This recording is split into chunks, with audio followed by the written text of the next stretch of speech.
The majority of the world is no longer interested in educating itself through books or reading or long study. In fact, if a video is more than 30 seconds, move on. And then they say, you know what they call that? I've been doing a lot of research. No, you haven't. You've been swiping TikTok. That's not called research. But I've been doing a lot of research into psychology. No, you haven't. A 3-minute YouTube video was not research into psychology. You haven't studied anything, right? But we become accustomed to quick sound bites, quick kinds of education. And as a result of that, we want quick validation. And one of the things that's happened in a lot of this social media environment is one subject that keeps coming up is self-love, self-worth, self-esteem, which is what I'm talking about too. But you can take that too far. You're amazing. You're the best. Believe in yourself. You. Nafsuk. And you're like, yes, nafsi. And you become like obsessed with, yeah, I'm awesome. I'm amazing. And then some parents do this to their kids. You're the best. You're the best ever. You're the princess. The little 4-year-old girl. You're my princess. Everybody else is ugly. You're the prettiest. You're the best. And this little girl turns into a monster. She goes at school and she goes, the princess is here. Kiss the ring. Like she develops this like inflated sense of self. Our worthiness before Allah is something that should make us humble. Allah gave me such a high position. I better put that to work. I want to give you this by analogy. Imagine somebody gave you didn't believe in yourself. You don't think you're that good, but you applied for a job anyway, right? You applied, they're like, I'm pretty sure they're not going to hire me. You get a call back and they want to give you the executive position. Way higher. And from what you know of yourself, you're like, I'm so not qualified for this. But you get put in that position anyway. Now once you get put in that position, I want you to think about, and I want myself to think about, what's going on in my head inside? Am I thinking, yep, the boss is here. Watch out. That's my chair. Or are you thinking, I have been given such a high position, I better live up to this. I better up my game. I better learn more. I better become more adaptive. I better, honor this role that I've been given so I can actually prove my worthiness. So the honor was given to you first, even before you got a chance to prove yourself. The healthy attitude would be, I need to live up to this. Like it or not, now I'm here, I better step up. You understand? On the flip side is someone who gets that position without having earned it, and then says, you know what else is there to do? I already got this position. Now I can look down at everybody else who doesn't have this position. Fake it till you make it, right? That's not how this works. This is actually the reality of arrogance. So on the one hand, we value ourselves, but what we actually are supposed to value is the potential that Allah gave us. We're supposed to value the ability to make the effort that Allah gave us. Not the things that Allah gave us.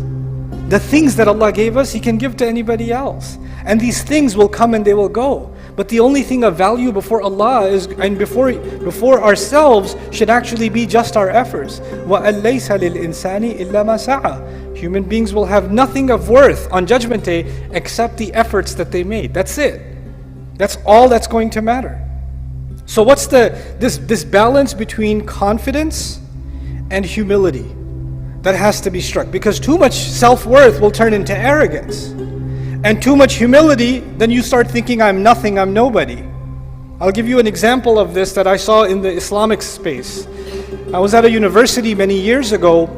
There were almost no Muslims in the university. 5 or 6 young men that are Muslim students in the university, right? And there's no masjid for like 100 miles. So they've got to make Jumu'ah by themselves, these 5 young guys, right? And one of them is a Hafiz Quran. So obviously it falls on him to kind of prepare something, learn a little bit, to be able to give the khutbah and to lead the prayer. And he won't do it. He won't do it. And then you go to him and say, hey, why won't you give the khutbah? Akhi, I am nothing. I'm just a faqir.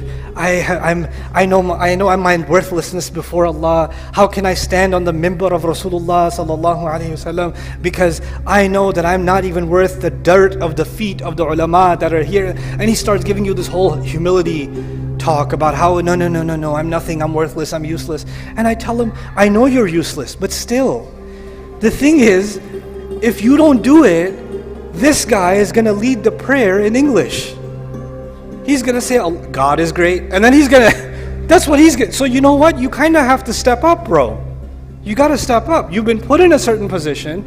This is not about arrogance. You're confusing the need for confidence with arrogance. This is a time to show confidence. But too much confidence, now if you imagine he starts giving the khutbah, but then there's somebody else that comes along and says, hey, this week we have a scholar. Oh, why is he taking my spot? I like my spot. Why you gotta take my spot for? Can't you give him like Saturday khutbah or something? I don't know, is there an alternative? Because I'm kind of used to having the main stage, right?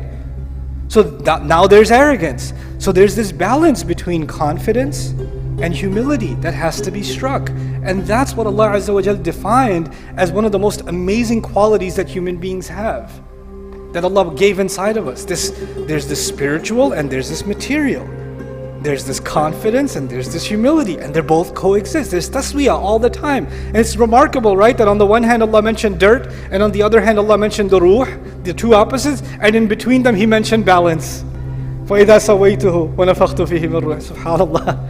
Like our entire life is supposed to be a struggle to find that balance, to find that real worth in ourselves. So we're not looking for it in other people, we're not looking for it in things, we're not looking for it in posts or engagement or followers.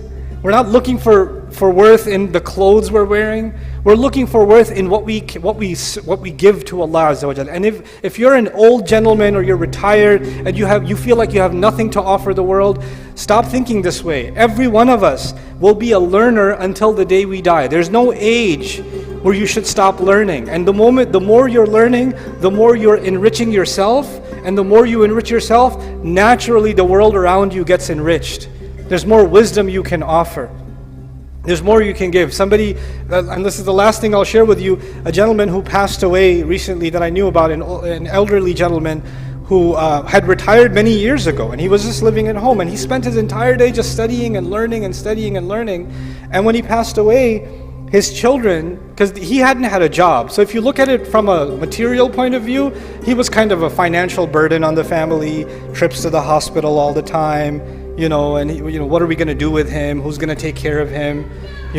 But on the other hand, when he left, all those kids and his grandkids and all of them, you know what they remember? The things he used to read and he used to share, the wisdom that he used to share. And that those little bits of wisdom, you don't know, they might change that grandson's life.